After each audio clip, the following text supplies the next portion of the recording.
The story begins at Fredbear Family Diner, the first location as revealed to us by Phone Guy in FNAF 2, and confirmed indirectly by Scott when he approved my FNAF 2 theory. I don't honestly think that there's much to debate here anymore. A child is murdered outside the establishment by a mysterious figure, the Purple Guy, who escapes unnoticed. The victim's restless soul goes on to inhabit a puppet, which would then haunt the halls of the pizzeria. Boom! Done. No need to dwell on that. In the wake of the tragedy, the owners sell the name of Fredbear and the character's likeness to a larger company that will soon be known as Fazbear Entertainment. From there, the timeline picks up in 1983, as seen on the Crying Child's television set. Since buying the franchise, Fazbear Entertainment has distanced themselves from the last restaurant by redesigning Fredbear into a golden singer with a yellow rabbit partner. They've also rolled out a popular TV series, Fredbear and Friends, as well as a line of merchandise that includes both plastic toys and plushies of all the characters. But perhaps the biggest addition has been a sister location of restaurants where Fredbear's friends are headlining. Freddy, Foxy, Chica, and Bonnie, known as Freddy Fazbear's Pizza. And that is our first major revelation, that FNAF 4's Fredbear themed restaurant and FNAF 1's Freddy Fazbear's Pizza location are open at the same time. We know this thanks to the Phone Guy tapes uncovered in FNAF 3. For those of you who haven't listened to those enough times to have them memorized, I am so jealous of your life. But secondly, let me refresh your memories. The tapes welcome you to Freddy Fazbear's Pizza, and then mention a tragic incident at a sister location which results in the yellow spring-lock suits being decommissioned. So let me translate that for you. For all of us unfamiliar with corporate buzzwords, a sister location is defined as another company owned by the same parent company. For example, KFC, Pizza Hut, and Taco Bell are all sister companies, with the parent company that holds them all together being Yum Brands. Yum is right. Ugh, I could totally go for some Pizza Hut right now. Pizza Hut lunch buffet, you are the best! Hashtag not sponsored. In this case, FNAF 4's Fredbear's is the sister location to Freddy Fazbear's Pizza, with the parent company being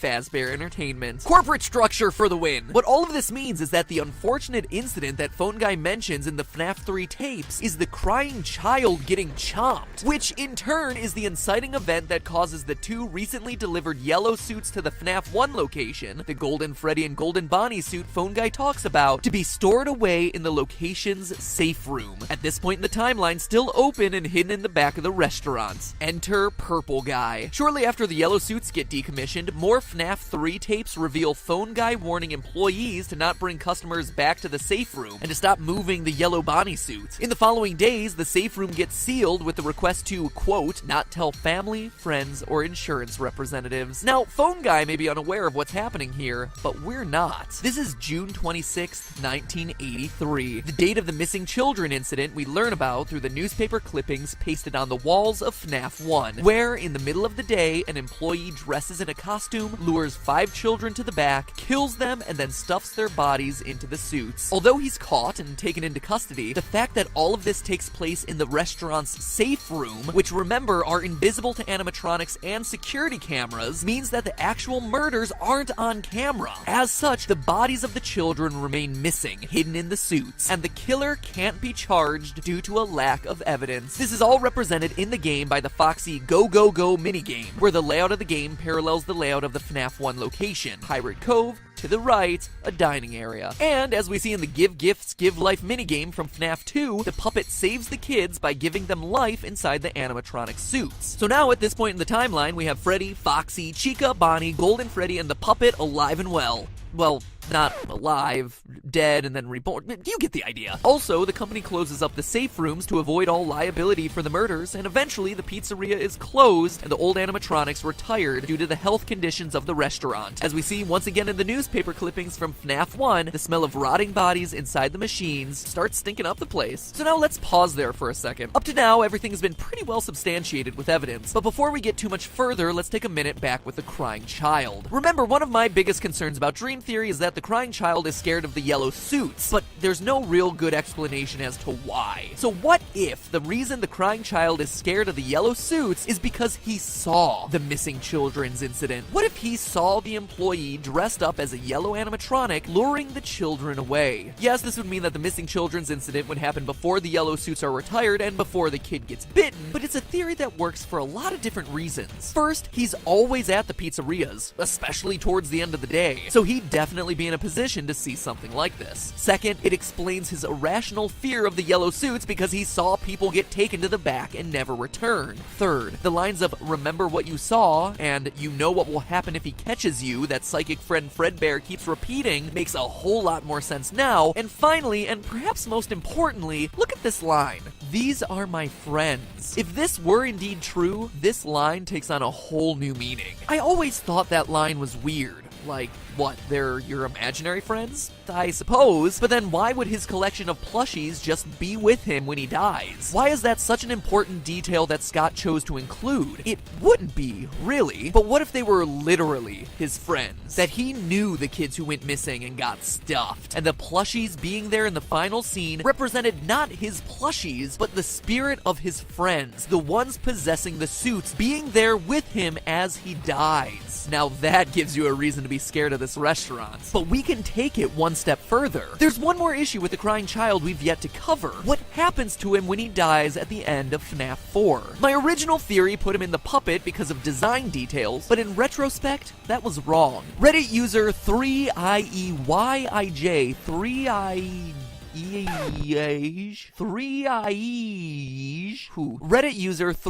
did an analysis of the color of the text during the ending sequence. All of the final lines aren't in the yellow used for psychic friend Fredbear, but rather a mysterious new off-white color for the final lines of "You're broken, I will put you back together." It's a subtle detail, but it's very clear that this is an intentional difference that Scott included in the games. So who's speaking? Well, who else but the one figure we know gives life to children dying in events around the Fazbear Entertainment franchise. It's the puppet, promising to right the wrongs of the pizzeria by bringing peace to the crying child's spirit. How does he plan to do this? Well, look at what he says. "We are still your friends." It's not "I am still your friend." The puppet using the plural here means that there would be multiple spirits present in this final scene that consider themselves friends to the crying child, but we also see this: "I am still here." The others are gone now, stuffed, leaving only the one with the ability to transcend the animatronic suits, the puppet. This makes a lot of sense if we again assume the crying child knew the kids who got stuffed during the missing children's incident. And look at the last line the puppet says: "I will put you back together." We've all been assuming his "you" is referring to the crying child, but consider for a minute that the puppet is instead playing the pronoun game, to steal a phrase from CinemaSins, and is instead referring to the plural "you." "You 5 are broken, and I will put you 5 back together." He's planning on reuniting the spirits of these 5 friends. What makes me so sure? Well, we see it happen. It's the conclusion to the whole story. In FNAF 3's The Happiest Day minigame, we see the crying child's birthday one more time. 5 kids in masks representing the same 5 animatronics, with the birthday boy representing Golden Fredbear. You can even compare the locations. Both are long corridors with 3 tables and a 4th one slightly off to the side. The balloons are also the same colors: red, green, purple, yellow, and blue. Even the exit is where the Fredbear stage is, an exit that, if used, results in the bad ending because the souls don't get peace. It's where the child was chomped. And who's the one we see in this minigame putting everyone back together again?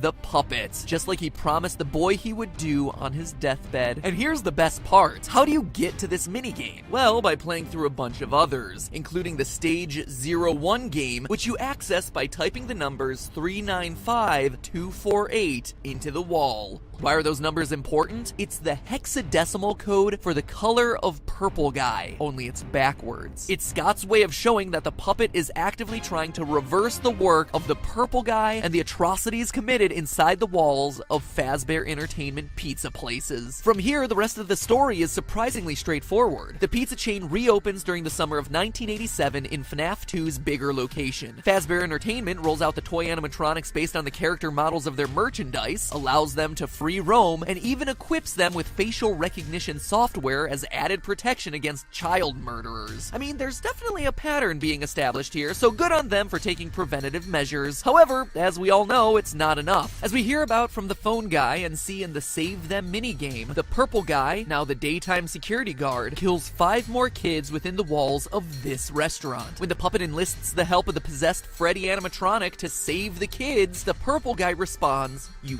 can't," because it's true.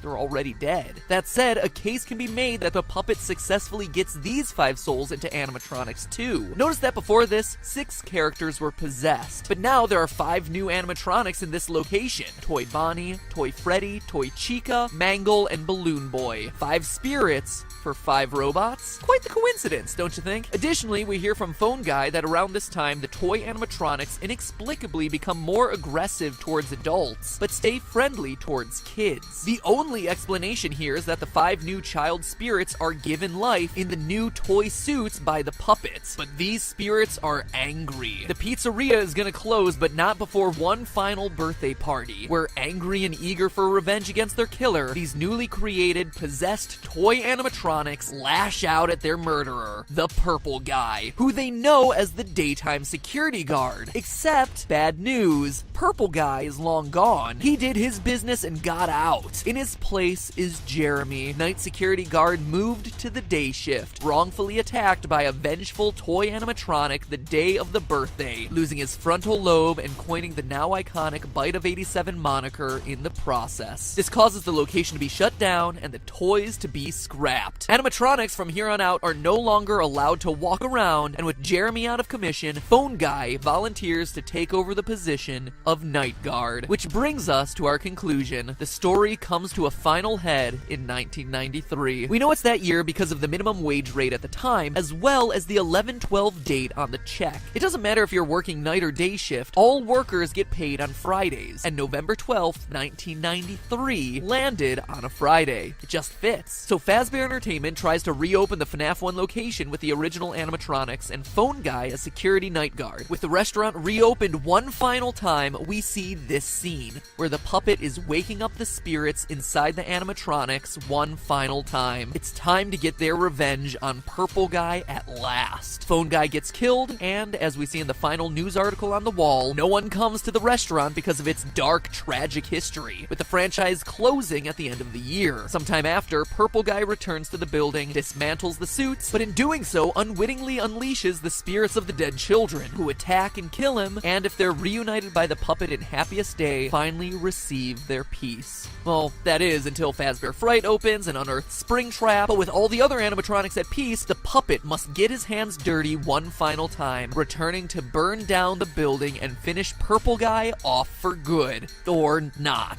like any good horror story ends.